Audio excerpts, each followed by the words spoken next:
মানুষের নির্মল স্বভাবই জীবনে শান্তি এনে দিতে পারে। স্বভাবকে সহজ করার চেয়ে সংশোধন করা কষ্টকর। স্বভাব ব্যতীত এই জগতের সব জিনিসই পরিবর্তনশীল। কোনো মানুষের সাথে পরিচিত হলে তার চেহারা দেখার পূর্বে তার স্বভাব দেখতে চেষ্টা করুন। বাহ্যিক দিক থেকে চরিত্র হলো মানুষের আসল চেহারা। মানুষের স্বভাবের সৌন্দর্য তার বৈচিত্র্যের মধ্যে নিহিত। সমাজে নিজেকে প্রতিষ্ঠিত করতে নিজের স্বভাবকে উন্নত করতে হবে, নয়তো সর্বদা মানুষের অপছন্দের তালিকায় থাকতে হবে। হিংসা নিজের অগোচরেই কিছু মানুষের স্বভাবের মধ্যে দৃশ্যমান। মানুষের স্বভাব, আচরণ ও ব্যবহারেই তার মনুষ্যত্ব প্রকাশ পায়। স্বভাবের কারণে কিছু মানুষ উন্নতি করে, আবার কিছু মানুষের অবনতি ঘটে তার স্বভাবের দোষেই।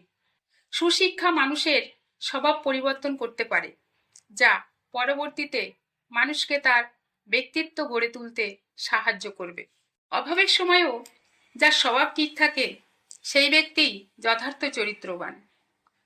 মানুষের ব্যবহার তার চেহারা দেখে নয়, বরং তার স্বভাব দেখে বোঝা যায়। অন্যের চরিত্র নিয়ে তারাই কথা বলে যাদের নিজের চরিত্রের সমস্যা আছে। জিনিসপত্রে দাগ লাগলে এটি কোনো খারাপ কাজ নয়, তবে এমন কাজ করা যাবে না যা চরিত্রে দাগ লাগে। মানুষের কৌতূহল ও বিস্ময়ের সহজাত অনুভূতি রয়েছে। স্বভাব যদি নির্মল হয় এবং সুশিক্ষিত হন, তবে নিজেকে নিয়ে গর্ব করতে পারেন। অনেক মানুষ প্রকাশ্যে অনেক ক্ষেত্রে অনেক কিছু করে থাকে, এটা তার আসল চরিত্র নয়। মূলত সে গোপনে কি করে সেটাই হচ্ছে তার আসল চরিত্র।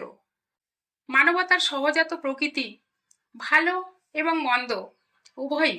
একজন মানুষ তার রূপে গুণান্বিত হয়ে নিজেকে সাজাতে পারে, কিন্তু যারা গুণ দিয়ে তার চরিত্রকে সাজাতে পারে তারাই তো আসল মানুষ।